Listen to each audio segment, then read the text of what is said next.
আজকে আমার ভিডিওতে কুষ্টিয়া জেলার কিছু সুন্দরতম জায়গা তুলে ধরবো, যেমন ভেড়ামারা রেল স্টেশন, আরো অনেক কিছু। তো যাই হোক, আমার ভিডিওর মধ্যে তোমরা কোন কোন জায়গাটা চিনো অবশ্যই কিন্তু কমেন্টে জানাইবা, আর আমার ভিডিওটা কেমন হয়েছে সেটাও কিন্তু কমেন্টে অবশ্যই জানাবা। আর এই ভিডিওগুলো কিন্তু আমার অনেক দিন আগেকারই ভিডিও আর কি রেখে দিয়েছিলাম, ভাবছিলাম কোনো লং ভিডিওতে কুষ্টিয়া জেলার কিছু সুন্দর সুন্দর জায়গা তোমাদেরকে দেখাবো, এই জন্য আর কি ভিডিওগুলো ভাবতেছি যে একসাথে পোস্ট করলে কেমন হয়। তো যাই হোক, আমার ভিডিওটা তোমরা কে কোথায় থেকে দেখছো অবশ্যই কিন্তু কমেন্ট করে জানাইতে একদমই ভুলবা না, কেননা আমার এটা শুনতে খুব ভালো লাগে যে তোমরা আমার ভিডিও কে কোথায় থেকে দেখছো।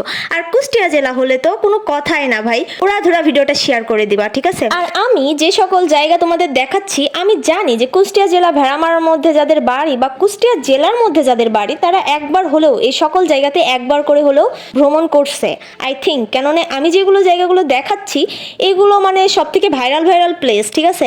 আমি এই সব জায়গাতে ভিডিও বানাই, আমার প্রত্যেকটা ভিডিও মনে করো মোটামুটি ভালোই ভিউ হয়েছে, কিন্তু তোমরা যদি চাও তাহলে কিন্তু আমার ভিডিওতে আরো বেশি ভিউ দিতে পারো। তো যাই হোক, সবই তোমাদের উপর ডিপেন্ড করে।